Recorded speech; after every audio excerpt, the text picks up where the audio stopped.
This is Sal, and you are listening to the Falafel House Fantasy Football Podcast on the BS Podcast Network. In a world of ordinary fantasy football podcasts, ordinary guys rise up to bring you extraordinary analysis and entertainment. This is the Falafel House Fantasy Football Podcast with your hosts Kevin Cotillo, Sal Lito, and Stephen Marcus. I must have dreamed 1,000 dreams, belonged by a million screams, but I can hear the marching feet moving into the street. Now did you read the news today? They say the day just gone away, but I can see the fire still alight, burning into the night. There's too many men, too many people making too many problems, and there's not much love to go around. Can't you see this is a land of confusion? I gotta tell you, Sal, I'm a little bit confused, and I'm sure that's shocking to you because you know how rarely I get confused. But I'm a little confused because I never knew who was here anymore. I never knew who was going to be on the show. Actually, your confusion made complete sense to me. That's even worse. That makes it. Yeah, but that way lately, usually I miss, and then Friday night show, you had to miss last minute, and then Steve pulled the hacking little sick incident on us tonight, and he's claiming he's out sick. So, we continue on with the two-man show that should be a three-man show that somebody's got to do the job. Listen, I can tell you with absolute certainty that there is a three-man show coming because the Falafel Festivus episode is right around the corner. I think it's really down the street, just on the left. I don't even we're on that street already. Yeah. Yeah, it's this week. It's coming up later this week, so you really look for parking now. Look for parking now. I'm very excited. There's going to be a lot of people there, so parking will be limited. We have a lot of guests. Some might say some celebrities. I feel confident in saying that within the fantasy industry, we may have some celebrities. So Steve's confirmed then. Excellent. Yeah, Steve will be here. You will be here. It was really what I was referring to. Obviously, Steve and I have talked about this many, many times in your absences lately that you've been big timing us. You're clearly too important for us now, and that's for the record, I was available last week on both Tuesday and Thursday, which are normal days. And I am on two shows in a row, and currently this is your first show in a row. And Steve's missing tonight, so I hold the longest streak currently of consecutive shows. I see. I do apologize for missing last week. I did have a sick daughter. She, so she's feeling better though, and she's hopefully asleep right now, which is good. Steve has taken on some sort of illness from his child, so he will not be here today. Steve is kind of like a sick daughter also. Very true. That's funny. He's kind of like a sick daughter. So he'll be sitting this one out, but it is Sal and I. We are here. We are going to once again, one day late, review all of the games from this past weekend. It was a good one, Sal. I gotta tell you, I thought this was a pretty good weekend. Yeah, well, it was a good weekend for me in the places where it mattered. I'll tell you that much. But yeah, there was some good, some big performances from some big players, guys that studs that showed up to be studs, and there was very few that let their owners down. But there was a few, and we'll get to them. Absolutely. So we might as well jump right in. But before we do, obviously, we talked about the Falafel Festivus episode. If you do want to get a rant in, I would suggest doing it tomorrow or today if you're listening to this, because it'll probably be tomorrow when this comes out. Tomorrow, no later than the 20th, we need to have your clip in. So you still have a little bit of time. falafelhouse@gmail.com if you want to send it in. Send it in quickly. And make sure if you're going to send it in that late, you apologize to Steve since he has to do all of the editing. So, all right, we will begin. We're going to start off with the Bears and the Lions. This is one game that actually did somewhat disappoint. Matthew Stafford was pretty good in this game. He got 237 yards and 2 touchdowns. Theo Riddick was not very good. He's not his usual self in the passing game. He had 49 yards on the ground, but he did nothing in the passing game. Amir Abdullah had a couple of nice runs, but really didn't, catch and runs, I guess. Really didn't do much. He had that nice spin move, but, you thought maybe he was in for a good fantasy day, but not really. And it really, the whole offense on Detroit's side of the ball, Sal is your boy right now, Eric Ebron. He's been great for me. This is consecutive back-to-back double-digit point totals for Ebron for me and Falafel. And as I've gone on about in this podcast before, is I had Jordan Reed. I made the trade for him, and he played one game for me before he basically went out for the rest of the season. He was finally put on the IR officially, but for the most part, he's been gone for 5+ weeks, 6+ weeks.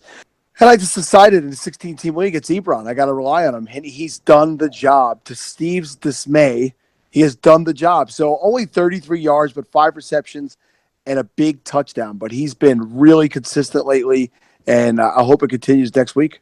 Yeah, I mean, I agree with you. He looks like he's jumped back up into that tight end 1 range, although it's not very hard given how bad the tight end position has been this year. But yeah, he's definitely in there.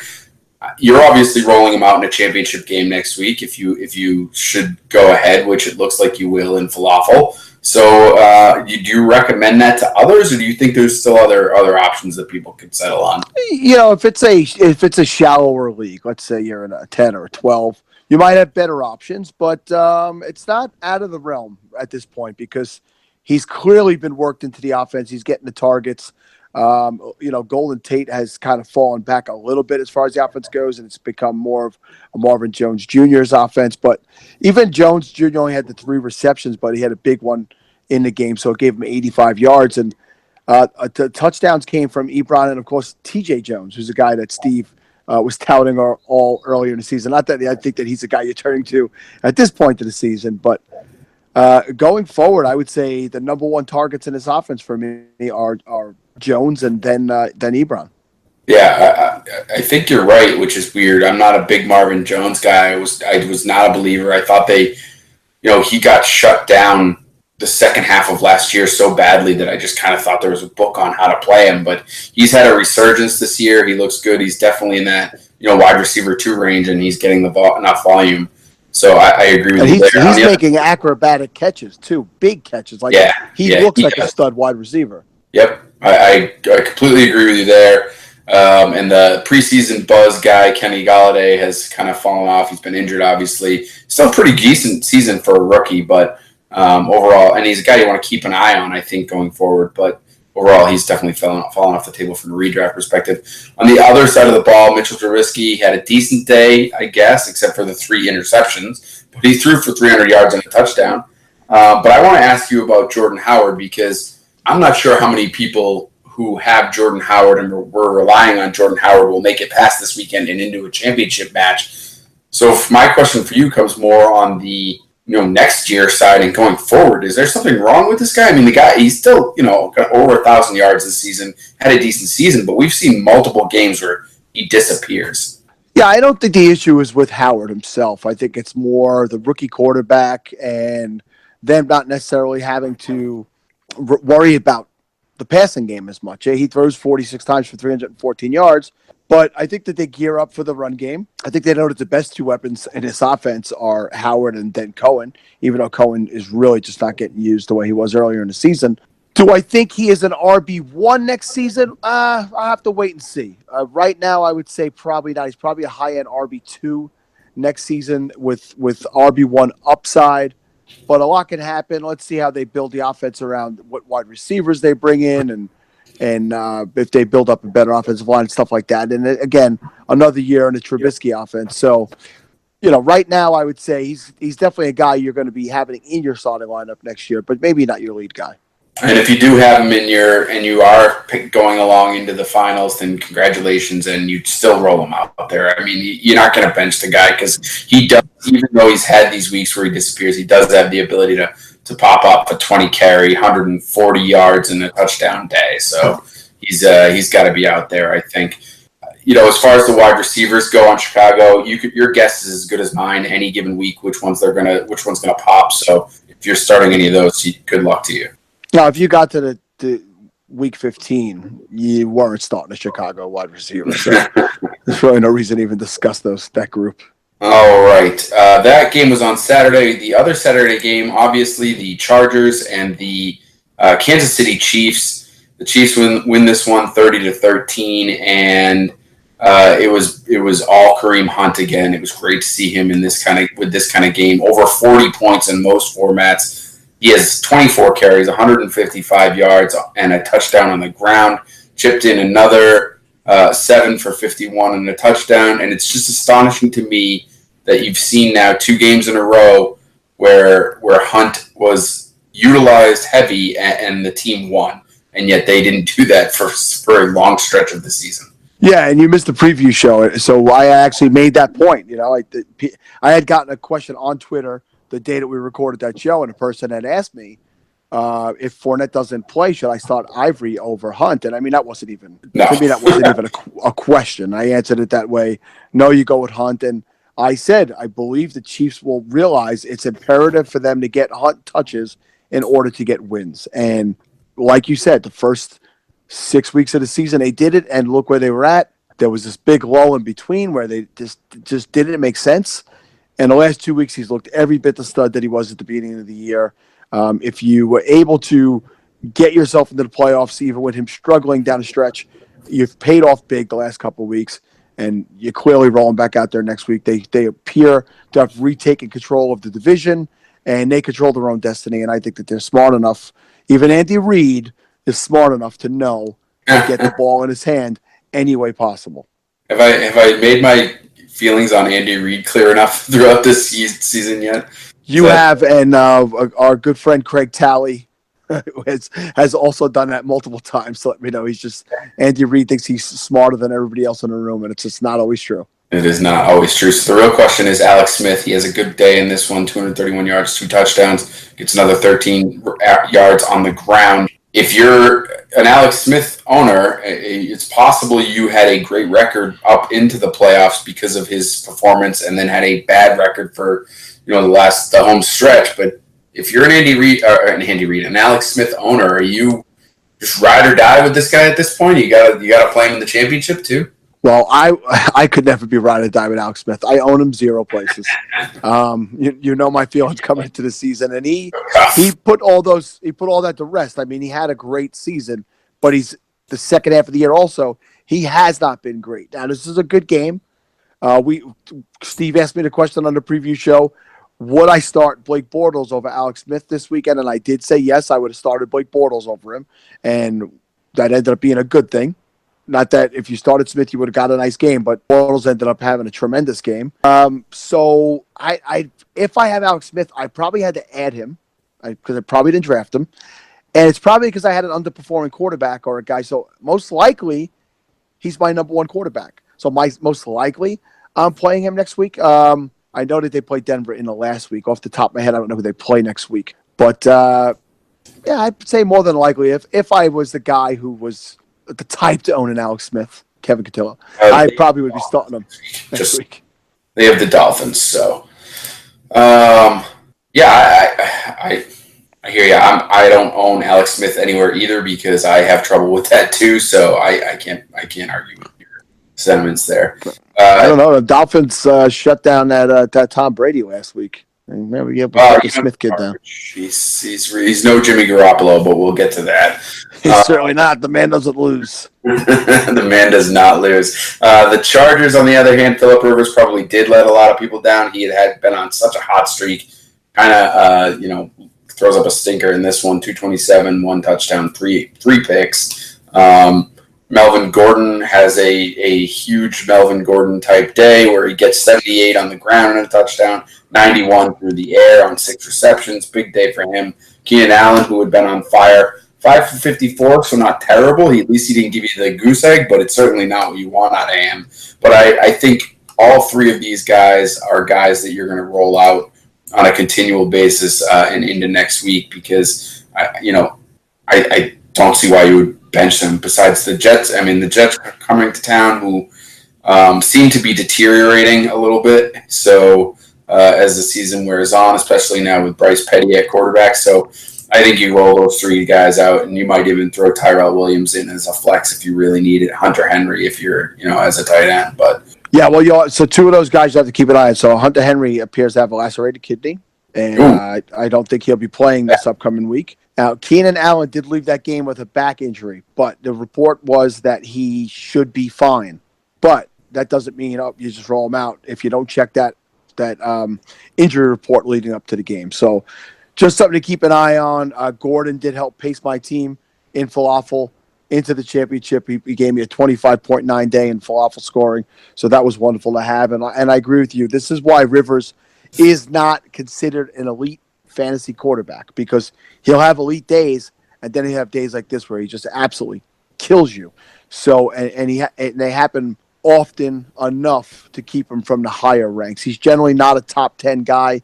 He's always a guy you see go from the 12 to 15, 12 to 16 range, and here's the reason why.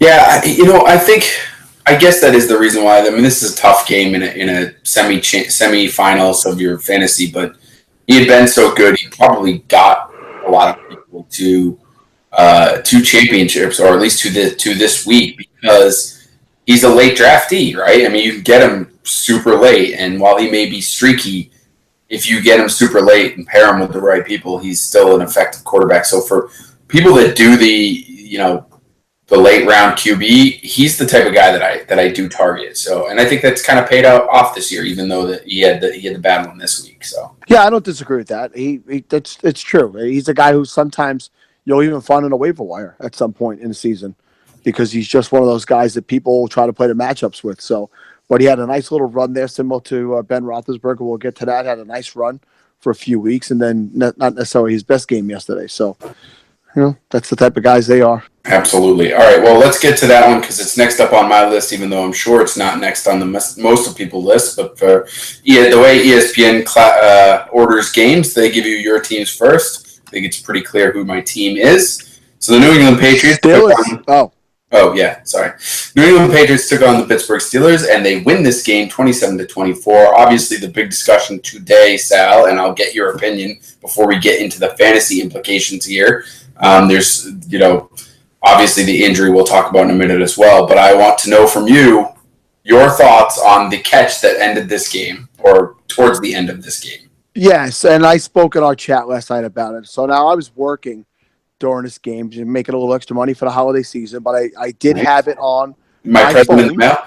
It's on its way, absolutely. I'd be careful where I'd open it outside the house. So, but I had it on the phone. I have the NFL mobile app on the phone. I was able to watch it, and we were actually in transit at the time that that play happened. So I was watching the play, and I wanted to even tweet something about it today. I just didn't. There was so many people on local sports radio and on ESPN radio and just everywhere on Twitter complaining about this. I don't know what's a catch. Listen to me. It's pretty clear what is and isn't a catch. Whether we agree with the ruling or not, it's pretty clear. And for people who are saying he broke the plane and the ball was in his hands, okay. He hadn't completed the catch yet. He was still in the act of making the catch. He caught the ball.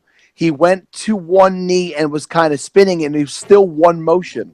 So when he goes to the ground and the ball hits the floor and it moves, it's not a catch. That's not an argument. There's no argument there. That's established. And if you're watching football for enough years, that's established. It sucks for all those people out who like the Patriots, including myself, who wanted the Steelers to win that game. But the fact of the matter is the referees got that correct. And I also saw someone say referees shouldn't decide the outcome of a game. Well, it's kind of their job to make sure they make the calls. And in this case, absolutely. In this case, it went to a video replay, which means it went to the New York office, and multiple people were involved on it. And in my opinion, they got it correct. It should not have been a catch, and it wasn't.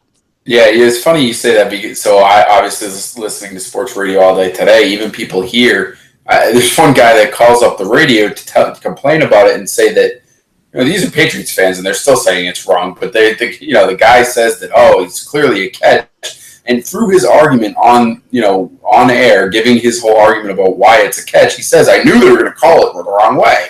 The radio host stops him and says, "Well, wait a minute. So you knew how they were going to call it.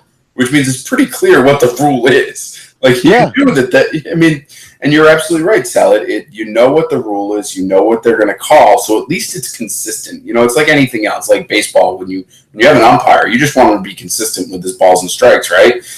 You got to know what the target is, and once you do, you can play the game. And I think everyone at this point should know what that rule is. And that's You don't have to agree with how it's written, but reminds me of the tuck rule a understand little bit. that's how it's written. All right, so let's get into the game, though. Obviously, the big story coming out of the game, aside from whether or not that was a catch, is Antonio Brown. He leaves this game with a calf injury. Couldn't tell what it was at first. There was some conflicting reports about it being an ankle, a calf. Looks like it is a torn calf muscle. Seems like he is done for this rest of the season. And may return for the playoffs, which obviously has no fantasy implications unless you're going to into a playoff fantasy league, and that's a tough blow for a lot of people. So, Yeah, he's the number one player in fantasy. Again, he's the number one receiver, obviously, again, and he's up there as the number one player overall this year, and first player in NFL history, I think, to officially have 5 consecutive 100 catch seasons rather after yesterday. And the guy is just a model of consistency. He's so reliable. He's somebody you plug in every week and just know what you're going to get out of him. And sometimes you get an absolutely, mind-boggling game out of him. So this hurts not only the Steelers and their playoff run, but it hurts the people who are making playoff runs in fantasy. So they seem to be confident he's going to be back for the playoffs, but I mean I don't know that that's something you can be very confident with. They'll have the bye week, so you're looking at really 4 weeks before he has to take the field again. We'll have to wait and see. yeah, definitely a wait and see there. Obviously, bumps up value to guys like Juju Smith-Schuster, who had 6 catches for 114 yards, and Martavis Bryant, who had 4 catches for 59 yards, and the touchdown. If he does, obviously next week, if you have either of those guys, you may want to consider playing them. Le'Veon Bell has another Le'Veon Bell type day in this one. 24 carries, 117 yards and a touchdown, and then 5 catches for 48 yards. Roethlisberger, another normal home game for Roethlisberger. 281 and 2 touchdowns and an interception. So obviously could have been a little better. That play at the end of the game is why it's basically what I think we talked about this before. It's the Patriots' strategy. Just wait for the other team to throw up on themselves. It's kind of what they need to do. Yeah, I couldn't understand the play. I couldn't understand it was so, and some stuff has come out today about that it was supposed to be a fake spike, and then there was Roethlisberger wanted to kill the clock, and he was told in his earpiece, "Do not kill the clock." So I don't understand. You can kick a field goal to tie the game. Why do you take a risk like that? You've got yourself back in a position with an amazing play by Juju to get down the field on the first play, and then you think you won the game, and then you didn't win the game. It's like, okay, let's be intelligent here, and to force that play over the middle with his 3 guys and 1 receiver makes no sense. Yeah, in my mind, the varying reports as far as what Ben heard in his head versus what was called. Like, he was trying to call plays, so that's why the offense was standing around. He was calling clock play, but in my mind, then do the clock play because you've already made the call and you can't change it at that point. The coaches will live with your decision because it was the right one. So, whatever. It is what it is. Tom Brady has another, I guess, off day. He didn't look great. 298, 1 touchdown. He's probably hurt some fantasy players over the last 3 weeks with his poor play. Hopefully you made it through.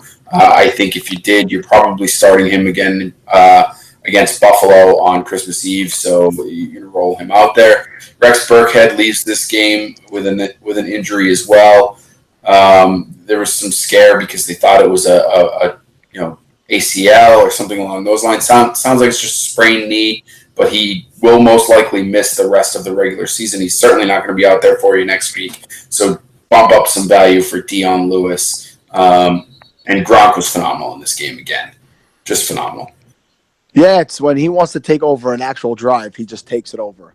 He had a really nice you want to call it a shoestring type catch in this game. He's just, for a guy of his size, the way he moves and the acrobatic plays that he makes. And I mean, it's no wonder he gets injured because he just throws his body all over the place. But he is the best tight end I feel like I've ever watched play the game. Easily. Best pass catching tight end. Easily. It's not, I don't think it's a competition.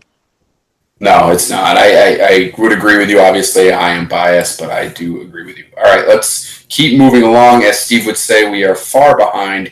We're going to talk about the Dolphins and the Bills. The Bills win this one 24-16, although really, I don't even think it was that close. They kind of let Miami back in the game towards the end after they already had it in hand. They scored all of their points in the first three quarters. Tyrod Taylor does what Tyrod Taylor does, which was 224 yards and a touchdown, and another 42 on the ground with a touchdown. So great day for him. I don't know if anyone started him in a playoff matchup, but if they did, they were good. They were lucky. LaShawn McCoy still pretty good. 50, although the small yards per carry average with 20 carries and 50 yards, he does get a touchdown, and then he gets another one in the air with another 46 yards. So it didn't look pretty, but yeah, if you're in that yards per carry league, it really hurts you. Yeah, exactly. You know, my opinion, it's 96 total yards and 2 touchdowns, and you walk away, and that's a good day for you. So, yeah, absolutely. It's always concerning when you start talking about older players and their yards per carry, though. That's the one thing that's the only reason I bring it up is because and he looked to be hurt actually in this game. He did get up gimpy and leave, but he was back in and actually caught a touchdown 2 plays later. So. He's a gamer. The guy will play. So. Yeah, it's the joys of owning McCoy. You're up and down. It's very emotional roller coaster owning a player like him. Absolutely. Are you starting any wide receiver on the Bills? No, in fact, when we talked on a preview show, we really were like it's McCoy and nobody else. We didn't recommend Charles Clay. We didn't recommend Tyrod Taylor. It just didn't seem like you could trust anybody with Taylor's injuries lately. You know, you got to be concerned if you make it through the game, and if you did have the faith in him, it paid off for you. And you know, Clay had a decent game, but no, there's not a wide receiver on a team that could stay healthy, stay in the game, or do anything. Yeah, I agree with you there. I do like Charles Clay. You know, against the Patriots next week, I think that he's a sneaky matchup there. So. It wouldn't be too bad to be rolling him out next week. But you're right. Like McCoy's probably the only guy you're starting in a championship week. Maybe Clay as a fringe guy. All right. On the Dolphins side of the ball, the Dolphins became the Dolphins again. Jay Cutler has 3 picks, no touchdowns. Kenyon Drake still looks pretty good. 16 carries, 78 yards and a touchdown. He chips in another 35 yards through the air. So. When he's getting all the touches, he's shown that he can do it, which is pretty impressive. My question to you on these guys, since it's really the only one that matters, I think at this point is, are you looking at Kenyon Drake as a starter next year? Obviously, you know, lots can happen in between, but if he's going to be the guy next year, do you look at him as a RB 2? Yeah, if I could be guaranteed he's going to get lead touches. He's going to be the guy who gets the bulk of the touches like he has gotten with Williams injured. If you could tell me he's going to get 18 plus touches a game, he will be an RB2 for me going into next season. He has big playability, and he has the ability to get the ball in the end zone. And I like the way he's played. He was on a preview show. I said he was a top 5 to 8 running back this week. In this game, at Buffalo Bills' run defense has been atrocious, and he did it both ways, like you said. So it was a big help for me in Dumb Cousin Donald's league, and one of the guys who is going to help get me into the championship there as well. Into the championship in Cousin Donald's again.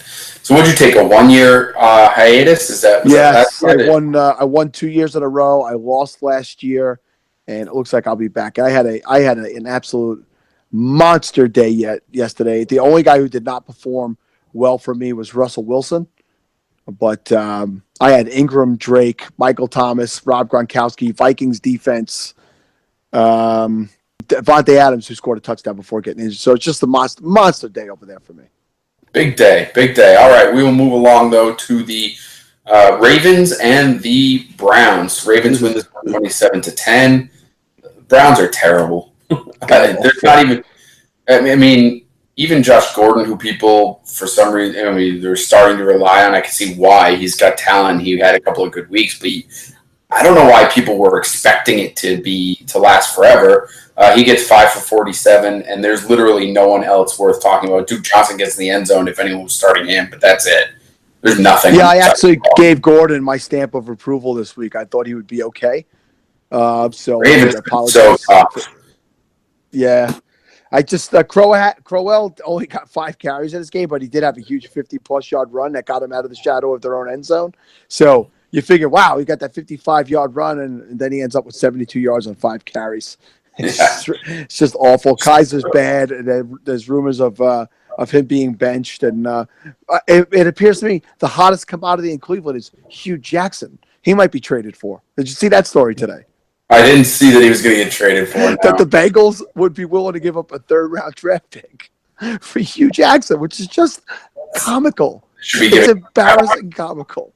For a coach. Oh, my God.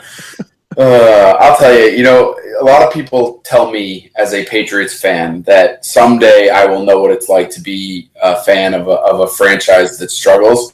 And I say to them every time, there is no way, unless Kraft sells the team, that I will ever have to experience what Browns fans and Bengals fans go through.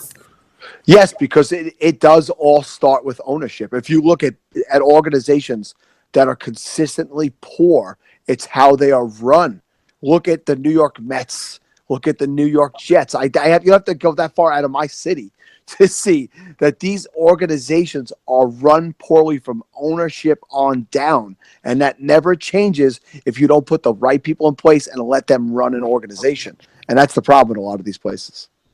Absolutely. All right, let's talk about the Ravens. And one guy I want to ask you about is a guy that you've been high on, a guy that I was high on actually coming into the season, even though he's not playing for the same team. Alex Collins, he finally seemed human in this one, 12 for 19 on the ground. He did get 5 for 33 in the air, but we saw Buck Allen take a little bit of the share away from him in this one. I think it was mostly game flow related. But tough to see him have a tough day after he's gotten people a lot of high places. Yeah, and I had him on my bench a week ago when he had an explosive game a week ago. But I've been very fortunate in Falafel to have just an embarrassment of riches in a league that deep. And I said I'm going to plug him in this week and see what he gives me. And he didn't have a great week, and it didn't end up killing me. But he got banged up a couple of times in this game. And there was actually one time where hit head in the head kind of hard, and I don't think it was ever addressed as a concussion on the field. But I felt like he was banged up. I don't think he was completely right in that game. I'll have to look at that, his health going into the championship game next week, because I do have some other options, and I'll check that. But, Javoris Allen was a guy who, beginning of the year, you could rely on and was pretty good weekly starter for you. And the discussion we were having today in one of our chats was about keepers for next year, because if I keep Collins, so I was lucky enough to see a story about Collins, and I grabbed him in about 4 or 5 leagues before he was named a starter, all in 1 week, and I got him, and he sat on my bench for a couple of weeks, and I slept in it, and boom, he ended up taking over. So that was one of those lucky grabs by me, and I sat and waited on him. So in Falafel, I would get to keep him as a 16th round keeper next year. Mm-hmm. If he's the starting running back next year, that's not even, how do you not take that? Yeah, the problem I see there is you're not going to know, right? Right. That is the problem. They'll still have Buck Allen. You assume Kenneth Dixon will be coming back from injury, which God only knows what he'll give you at this point. But if he's healthy at all, he's definitely going to get a shot. So, I think Collins has been phenomenal, and he's earned it. The opportunity to be the lead guy. I just don't think you'll know, and I don't even think you'll know by the time it's you have to make that selection, because it'll be August when you have to make it, and you'll be right in the middle of training camp. Maybe it'll have worked itself out, but I doubt you'll know. Yeah, it's a wait and see approach. All right. So anything else on the? Benjamin Watson gets a touchdown. I don't know if anyone's starting him in playoffs, and the wide receivers for the Ravens have been so up and down. Wallace has a decent day with 89 yards, but I don't know that anyone's looking at starting these guys. Maybe there are flex plays here and there, but that's about it. Yeah, same thing with the Bears wide receivers. You didn't get this far starting any of these Ravens wide receivers, so don't change that now. Macklin left injured and appears to probably be done for the season, I believe. And Wallace is hit or miss. All right, so we will move along then and talk about an absolute throttling. Minnesota Vikings, 34 points over the Bengals, another franchise we were just talking about, struggling. 7 points there for them. There was nothing in Cincinnati's side of the ball to really talk about. Gio Bernard gets you a touchdown. Maybe some people were starting him with Mixon still out, so hopefully the touchdown helped you. But AJ Green, 2 for 30. We've seen a lot of duds from him this year, and that makes me a little nervous. I'm hopeful that given they're looking at having a new coach finally, I think it's definitely the right time for them to do that, and they need a new voice in there, and hopefully that will make a difference.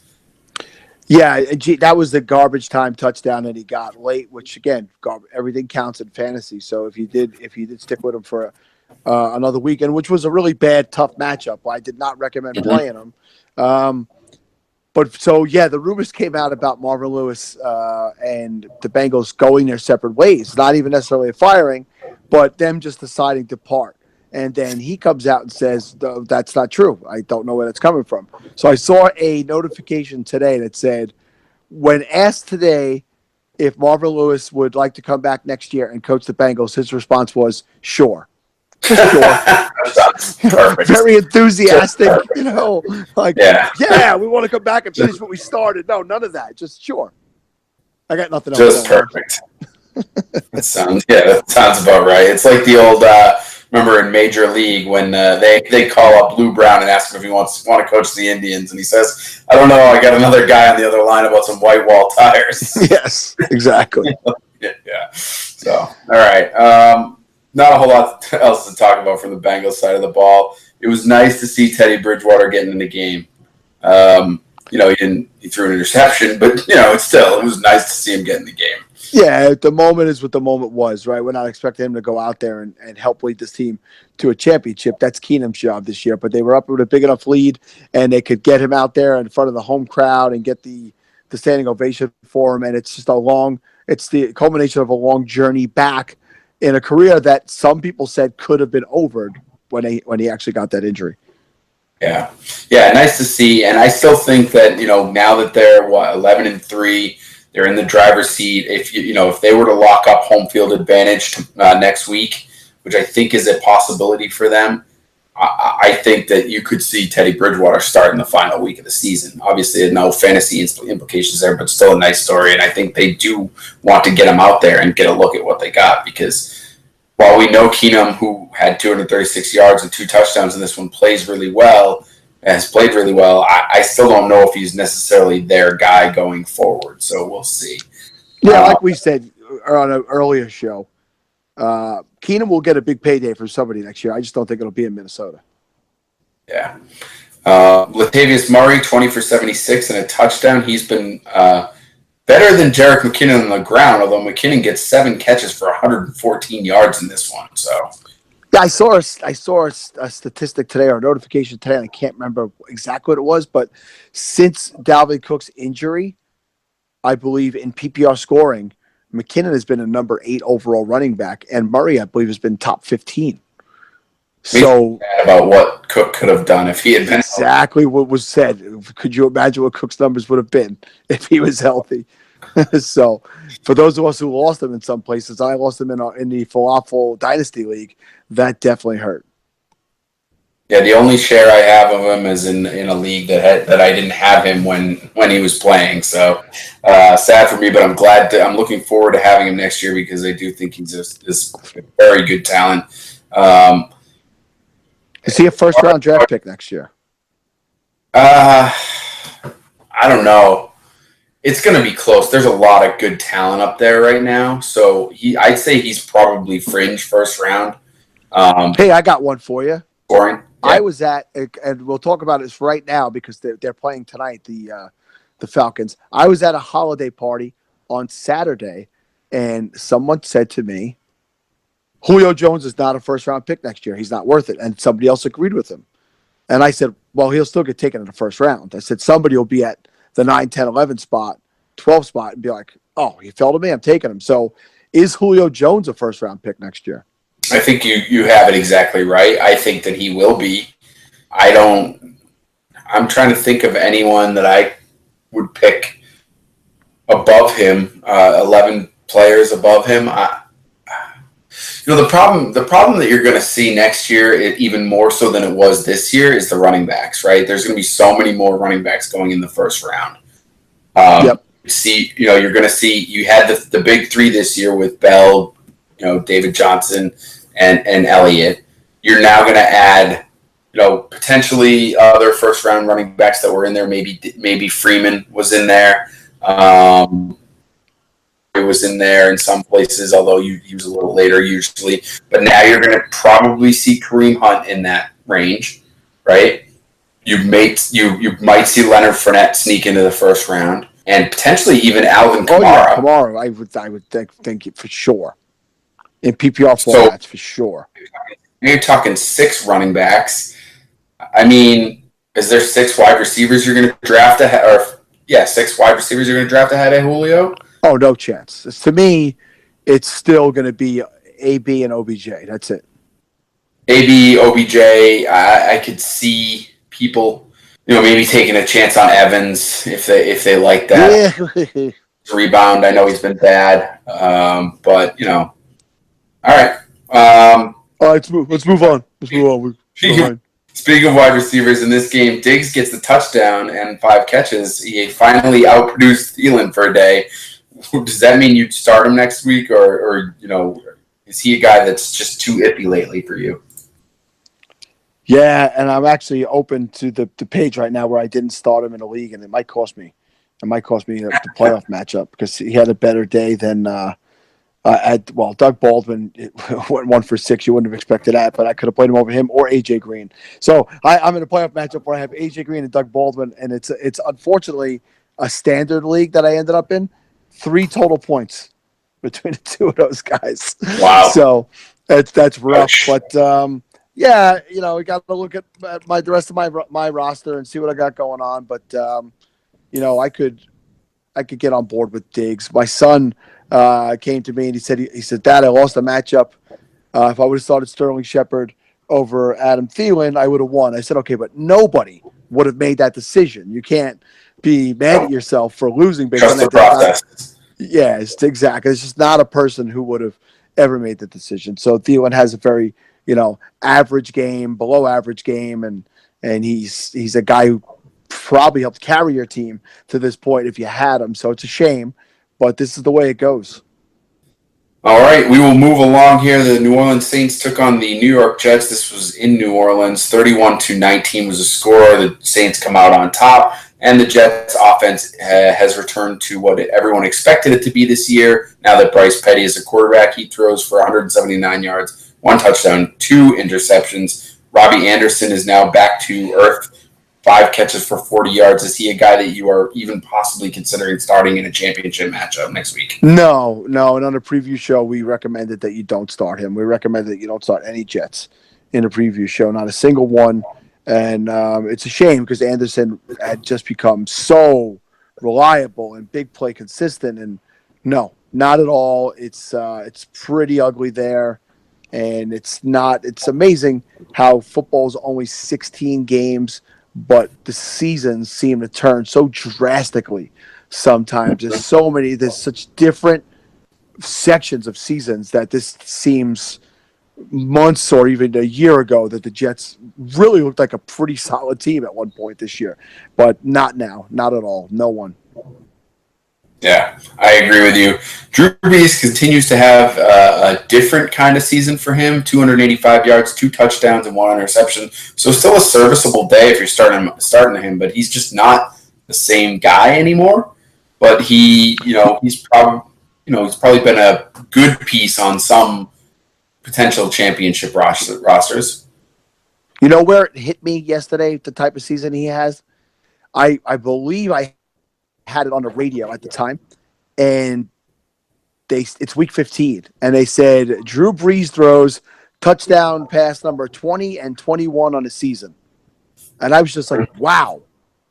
When you hear it like that, it's week 15, and he just broke the 20 touchdown marker. That's not a Drew Brees type of year. You're used to 30-plus, 35-plus touchdowns a year from this guy.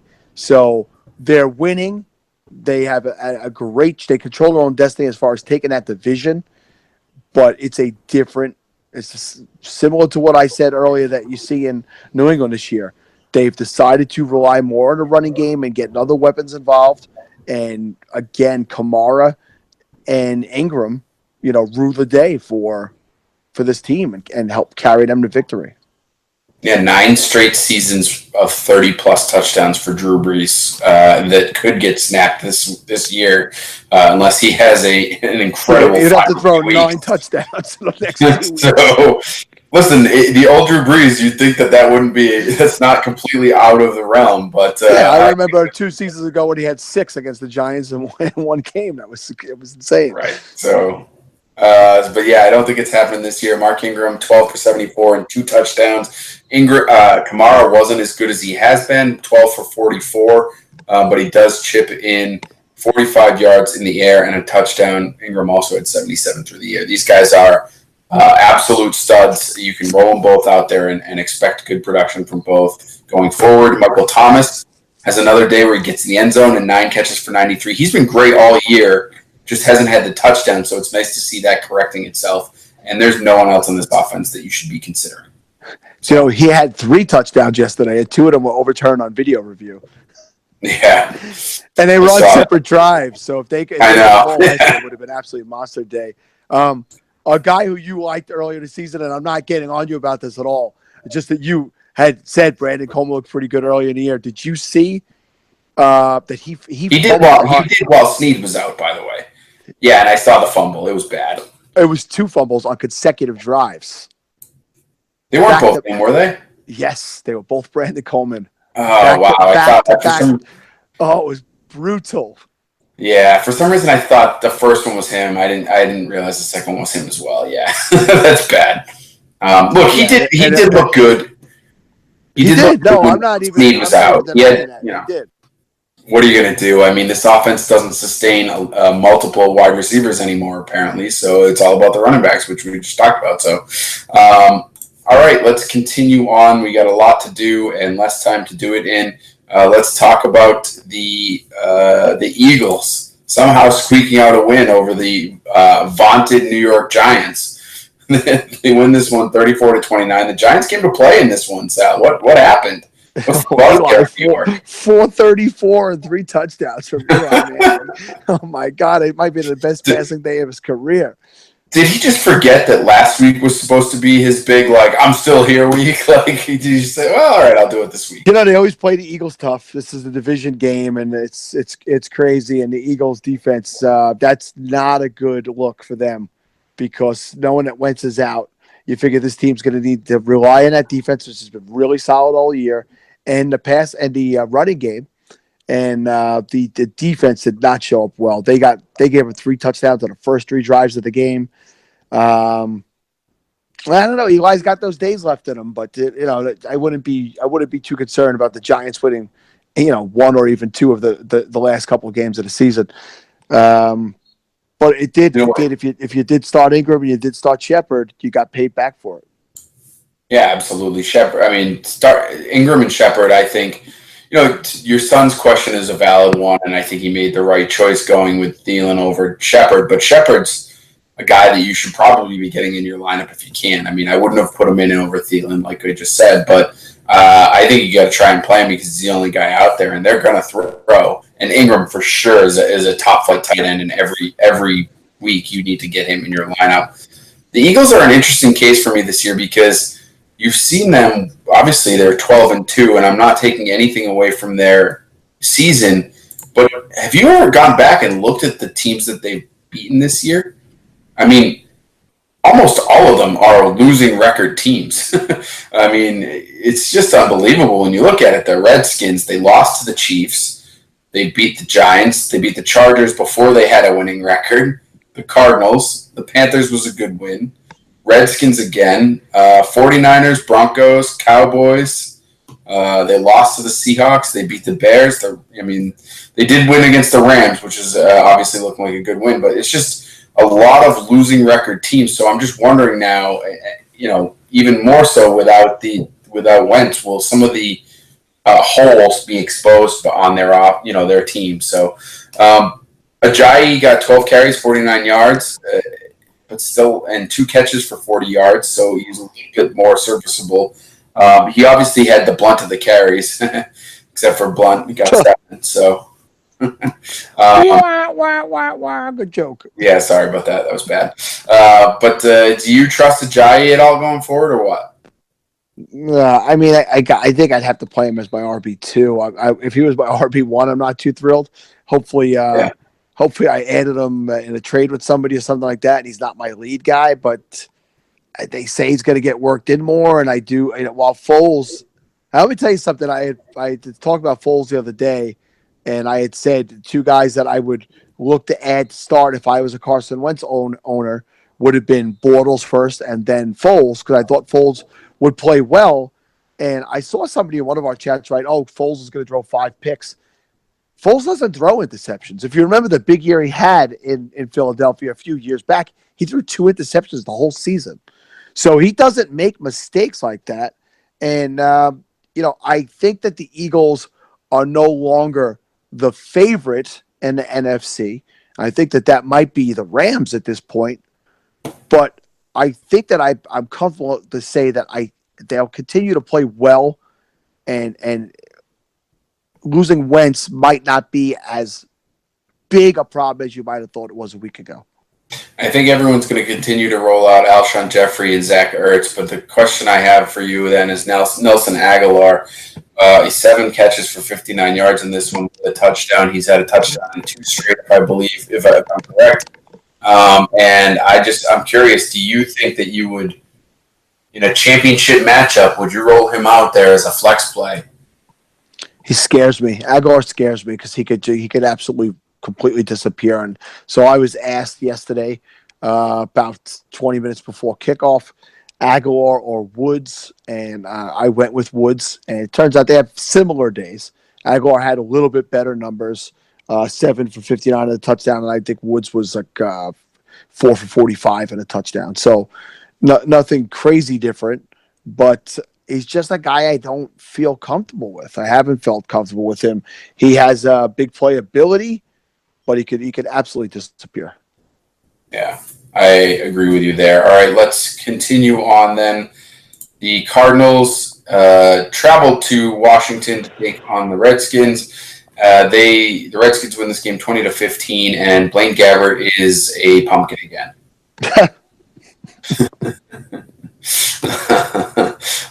And the offense actually as a whole is down as a result of it. Larry Fitzgerald 5 for 60. He's probably the only guy you should even remotely consider starting in any matchups that you are still in.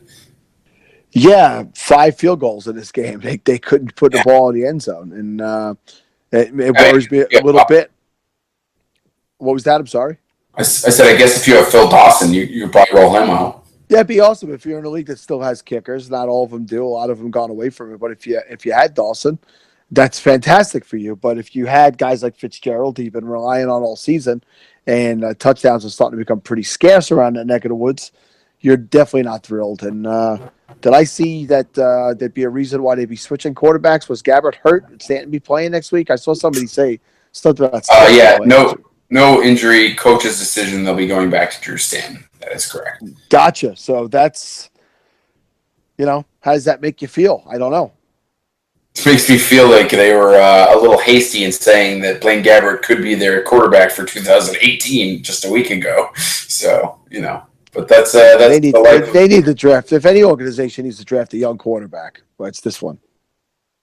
Yeah, I mean, draft a young quarterback, bring in a guy we just talked about, Case Keenum, maybe anything, because it's a good defense. It's a decent. You have weapons on offense. They need a win now quarterback. So, true. I agree with that. When I say take a young quarterback, I think they need to start to bred somebody for the position, so to speak. But Yep. Keenum, I could see going back into that division. He was there with the Rams, and maybe going over there and taking a lot of money to fail. That'd be nice. Some people have also linked Cousins to the Cardinals. I think that would be a good fit. Although curious to see if Bruce Arians lasts after this season. All right.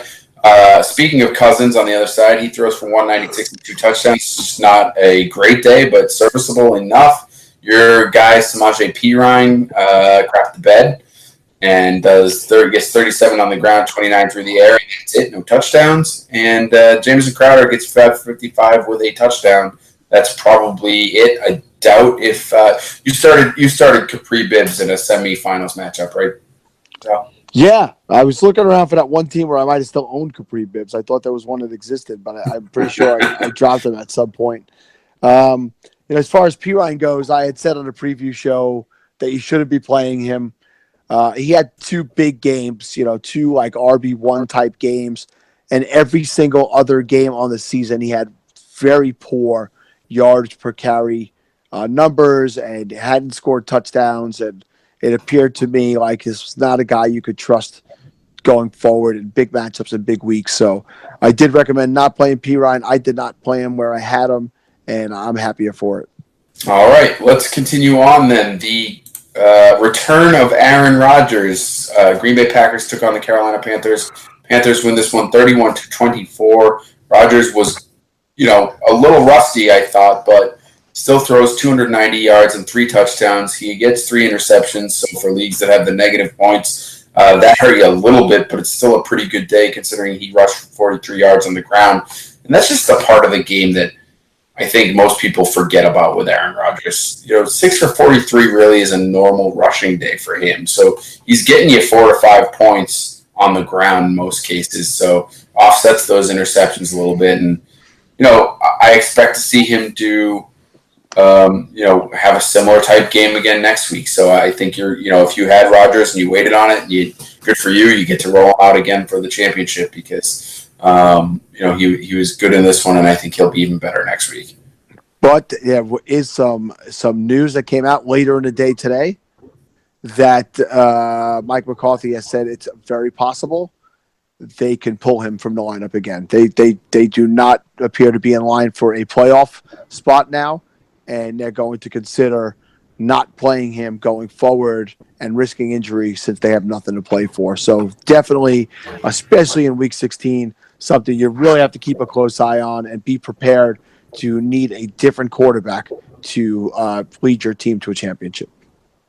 Thank you for that, Sal. You're killing my dreams. All right. I thought Jordy Nelson was going to return in this one with the return of Aaron Rodgers. We did not see that. He only gets 3 for 28. Do you think he's done? Boy, it's tough to say that. I agree with you, by the way. I highly recommend starting both of these guys. I said, if you waited and held on to both of them, then it pays off for you. So I was also in the Jordy corner.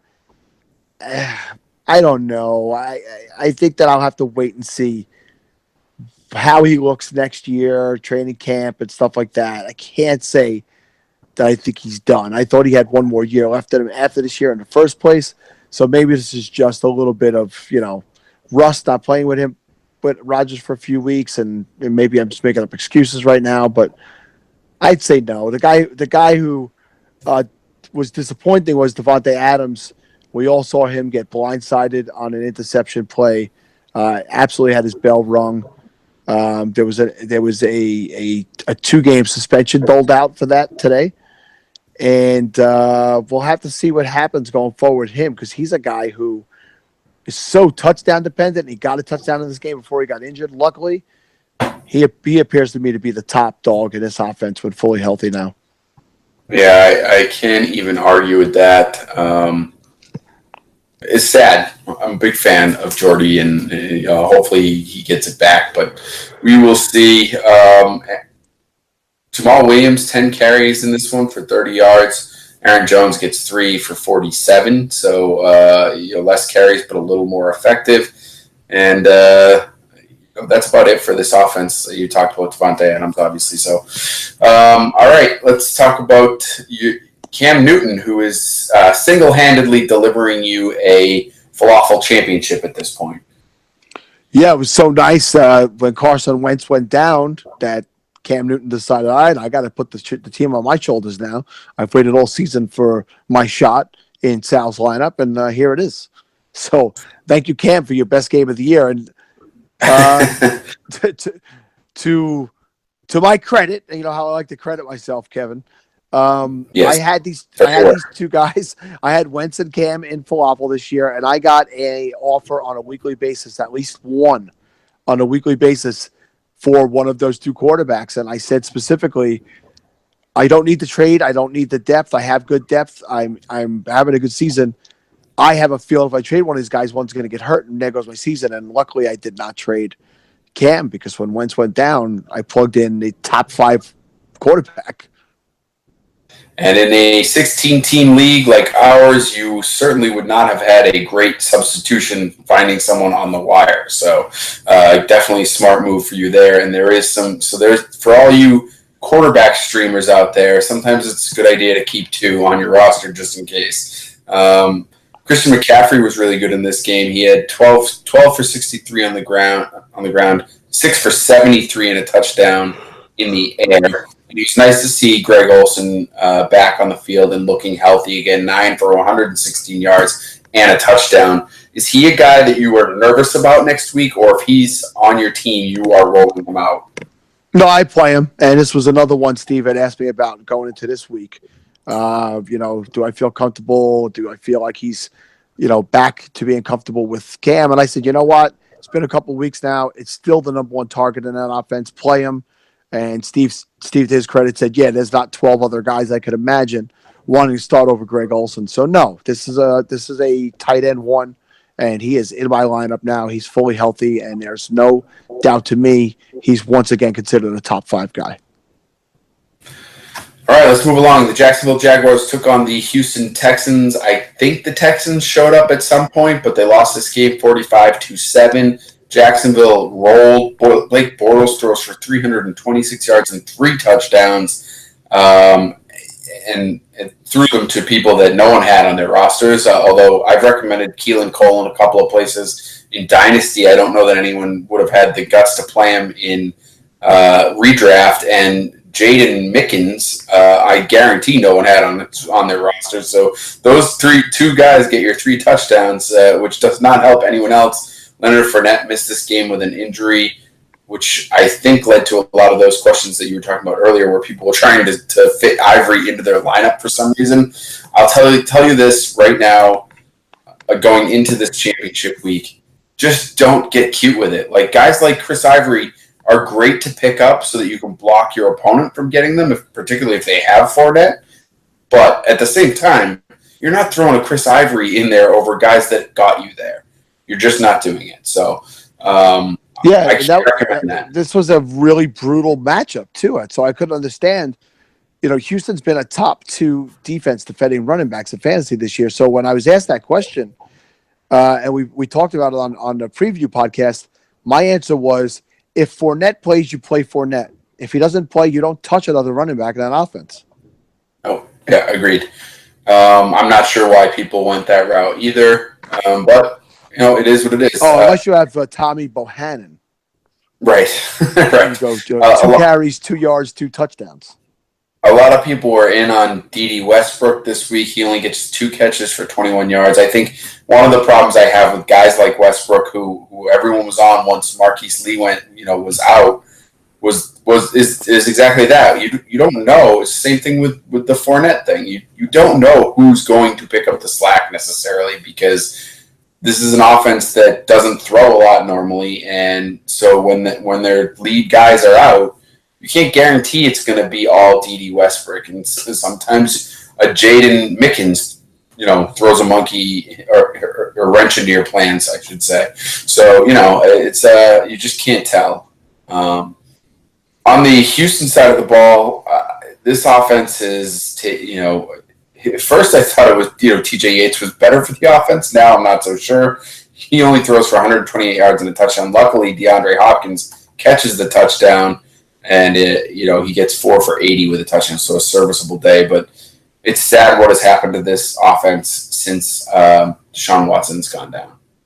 Yeah, it's a show of what it once was, and the word is the Tom Savage will probably miss the rest of the regular season now. So it's going to be the Yates show. Luckily Hopkins is he's quarterback proof this year, which is just phenomenal. That is phenomenal for him. He's a guy that I've played in multiple drafts, Sal. Who do you think one of your favorite guys that you've played in, many weeks and probably having some best balls and things like that? Who's your top owned guy in the Play Draft app? First half of the year, it was my man, Chris Thompson, that was just carrying me to a lot of victories. But, as I was looking over some of my best ball drafts today to update and see the guy who consistently on teams that I'm winning in first place, second place on is Russell Wilson. And Russell Wilson was a guy, if you remember back to those drafts, where you could wait for quarterbacks in the 9th, 10th, and 11th round. Russell Wilson was that guy that consistently fell to that area. And I remember he was the first guy I was grabbing after all those other top guys were gone, because people thought, maybe he'd be somewhere between a 6, 7, 8 to 10 quarterback this year. Well, he's been the number one quarterback in fantasy football. He did not have a great week this past week, but he's had so many good weeks. And, luckily for me, in a lot of those leagues, I had Eli Manning as my backup. So when Whistling didn't do well this week, the week I got it, Eli Manning.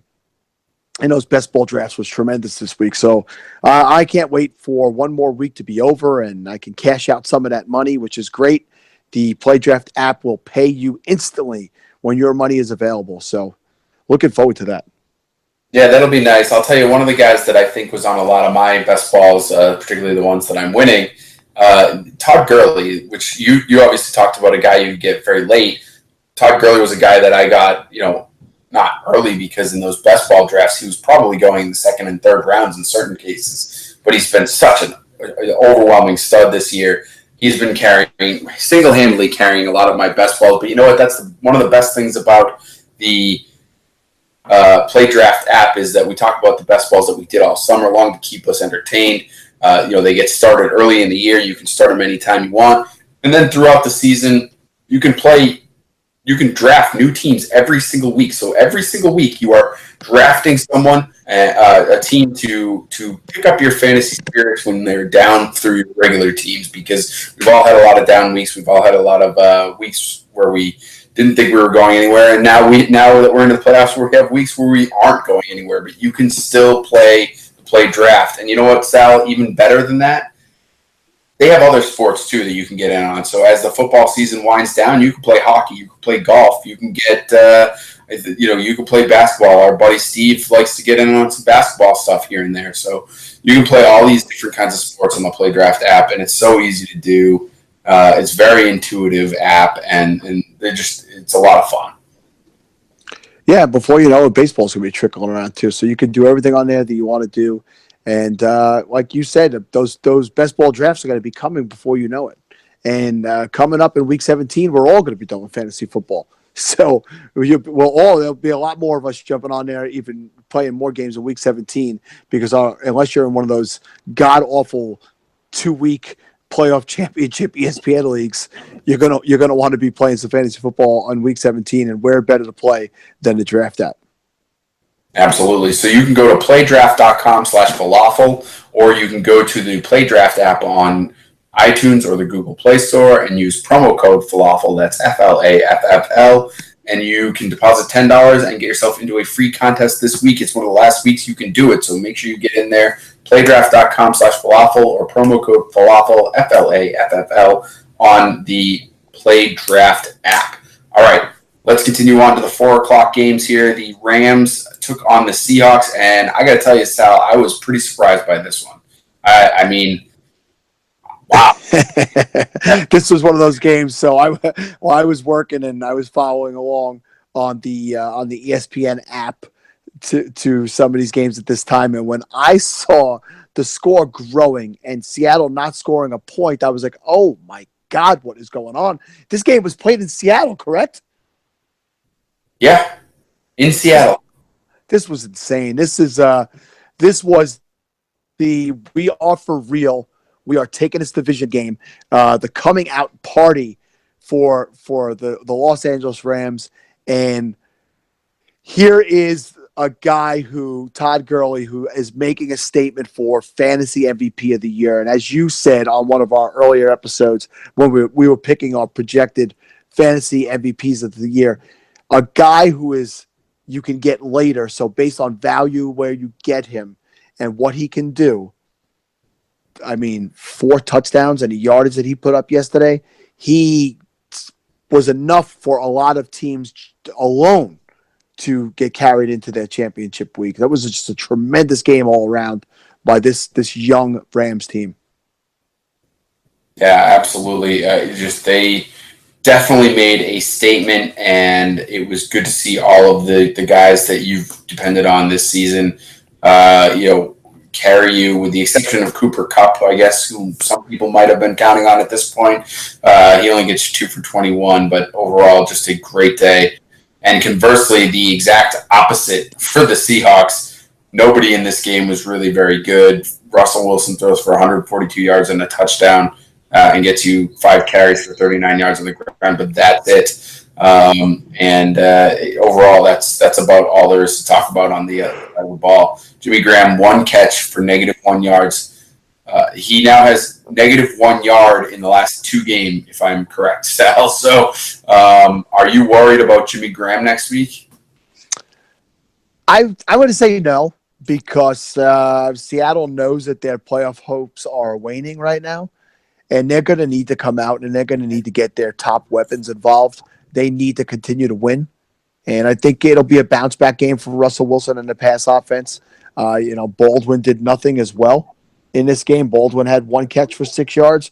So I'm not going to, if I was lucky enough to make it into the championship with those guys in my lineup, I'm going to roll them all back out next week. All right. Well, then let's just continue on, because it sounds like there's not much else to say there. We talked about it earlier. The man who can't lose, Jimmy Garoppolo's San Francisco 49ers improved to 4-10 by topping the Titans 25-23. Garoppolo throws for 381 yards and 1 touchdown, and he looks good, Sal. It actually hurts me how well he's played. He does look good. He looks like he's comfortable. He looks like he's in command. He's a field general, a leader, and this looks like it might end up being a steal for San Francisco with what they end up having to give away based on what the Patriots originally wanted. And it really gives them the ability to go into next year's draft and not have to even worry about getting into a battle for a quarterback. They can take the best defensive player or offensive lineman or some other cornerstone that you would want to take. Assets. Yeah, absolutely. So, absolutely. Yeah, I think it's a huge win for them. I completely agree with you. Marquise Goodwin was phenomenal in this one as well. 10 catches for 114 yards. Hopefully he's a guy that you put in your flex, because the Titans' pass defense is really not very good, and you can exploit this matchup. Carlos Hyde goes back to having a Carlos Hyde type day. 16 for 25 on the ground. He did get 2 for 14 in the air as well, but just not a good day for him, for those of you who are counting on him. I think that he's, this is the type of guy he is. Hopefully you weren't expecting him to be a running back 1 at all, and I think he's a running back 2/flex play going forward. I think you can roll him out next week in the same vein and expect that. On the other side of the ball, Marcus Mariota throws for 2 touchdowns and 241 yards, and he adds 4 yards on the ground. I just can't trust Mariota. If he's a guy that has been your quarterback and you somehow have gotten into the championship, I guess you keep rolling with him. He's been so up and down. I'd be kind of surprised to hear of any teams that are championship bound with him as their starter. Yeah, you didn't get same comments as earlier. You didn't get this far with him as your starting quarterback, and you've probably been eliminated already if that was the guy you're relying on. So if you're here, and I still try to find something better next week. DeMarco Murray and Derrick Henry, same thing. If you somehow made it with those guys as your running backs, then good for you. Most likely you didn't because they've been terrible because you have no idea what to do with them. DeMarco Murray gets the majority of the carries in this one, but only gets 59 yards, so it really doesn't help much. Delaney Walker, still a good tight end, 5 catches, only 37 yards, but he does get the touchdown. And Rashard Matthews, who was probably a flex play for most people, 6 for 95 and a touchdown, which is good. So that's about it for this game. Anything else from you, Sal? No, sir. All right, then let's talk about your Oakland Raiders losing to the Dallas Cowboys 20-17. I'm going to be honest with you, I did not make it through this entire game.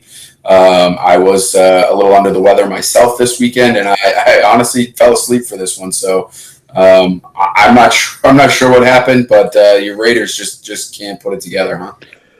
Yeah. So you don't know how this game ended, huh? I do not. Okay. So the Raiders are driving to have a shot to win the game, and Derek Carr decides to run the ball in.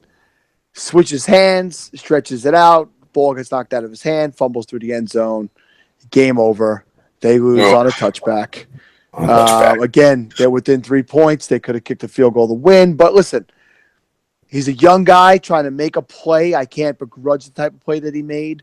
But this was the other rule today that came into question by a lot of people on Sports Talk Radio and Twitter as well. And usually it's when your team loses by that rule that you become the person who complains a lot. Well, I'm going to tell you as a Raider fan, this is what the rule is. Okay? He stuck the ball out. He fumbled it. It went into the end zone, went out of the end zone. It's a touchback. Did I cry about it last night? No. It's the rule. I know it's the rule. Again, if you don't agree with it, you don't agree with it. But people say, I don't understand why if the ball goes out of the end zone, it's not the offense's ball at the 1 yard line. Well, why would that be? You screwed up. You were careless with the ball, and it went out of the back of the end zone, essentially like being recovered by the defense, and that's what it would be if it was recovered by the defense, a touchback. So this is a rule I don't have an issue with, and I don't know why people, if you lose, you lose, guys. Rules are rules. So here's the deal. I agree with you 100%. My question to you is, I believe we had this same conversation with the Jets game against the Patriots earlier in the season when Austin Seferian-Jenkins lost out on the touchdown for a very similar type play. Steve was I believe the one who was more upset about that play than I was. I didn't have Seferian-Jenkins. It didn't affect me, but Seferian-Jenkins appeared on that play, and I have to go back and watch it. To be over the goal line with his whole body, and then kind of the ball came loose, and it fell back onto his chest. He didn't lose it. I think the problem with that one too was the pylon was involved, so it was really like the corner and. Yeah, but he didn't lose it where it was out of his reach and he didn't have the ball when the play was over. He actually possessed the ball when the play was over. Derek Carr didn't. He lost it at about the 1 yard line, and it just went inside the pylon and out of bounds. So, yeah, what are you going to do? The league wants the Patriots to win. I'm just kidding. I didn't mean that. It was a joke. All right, we will move. We'll move along then. I guess. From this game, is there much to talk about as far as a fantasy standpoint? I mean, I think you had down days from just about everyone. Crabtree has a good day because he gets you the 2 touchdowns. He's the guy you're going to start. I think Marshawn Lynch has been, serviceable, 76 yards. He doesn't get a touchdown on this one, but he could next week, so you're probably going to keep him in your lineup. Alfred Morris, this is last week since Zeke comes back, although they're saying they don't know how much they'll use Zeke in his first week back, but we'll see. That sounds like coach speak to me. I think if you got your guy, you're going to ride him in there. So, and Des Bryant was okay in this one, but not Des Bryant. But again, you're going to start him. So I don't know that there's too much actual analysis from this game other than that. Yeah, it wasn't a great game. It was a close game with a little bit of a crazy finish, but overall, no, not a great game. All right, and with that, we are done. That is all the games. Obviously, the Falcons are on right now. They are currently winning 17-7 against the Buccaneers. So, but hopefully, good luck to all of you if you're depending on this game, and if not, then sorry your season ended. Play draft. Sal, why don't you get to your final thought? All right, on behalf of Steve Marcus, I'd like to tell you that you can find us on social media everywhere: Twitter, Facebook, Instagram, and just look for Falafel House. Type it in there, FLAFFL, and you could check out articles on the falafelhouse.com website. We'll be shifting probably to a dynasty focus soon enough in the offseason. Kevin's favorite, and probably be more stuff along those lines. And one more time, get your Falafel Festivus sound clips in the next 2 days. The episode will be being recorded on Thursday of this week for a Friday or even Saturday, which is actually technically Festivus release. And get them in. It's one of our most fun episodes that we have done. And it was tremendously done last year and a lot of fun. And why not get your voice heard and get your angry rant out there now for all the fantasy world to enjoy with you. Awesome. And for me, I just want to remind everyone to go to fantasycares.net. The Scott Fish Fantasy Playoff League will be starting soon. Half of the proceeds go to Fantasy Cares charities, which usually is Toys for Tots for Christmas. The toys they bought this year was absolutely crazy. Almost $16,000 worth of toys for 4 or 5 different cities. I don't even know how many cities they were in. It's amazing what they did. There was a news story about it. So it was just a great time, and you can be part of it. So go to fantasycares.net, get involved in the playoff challenge. It's $10 for you to join, and it's a lot of fun, and half the money goes to charity. So it's just great. So get in there and get donating. So with that, we will be back later in the week. With the Falafel Festivus episode will be the next one that airs, I believe, Sal, if I'm correct here. That is correct, sir. Until then, good luck, everybody, with your matchups, and I guess I'll hit the button.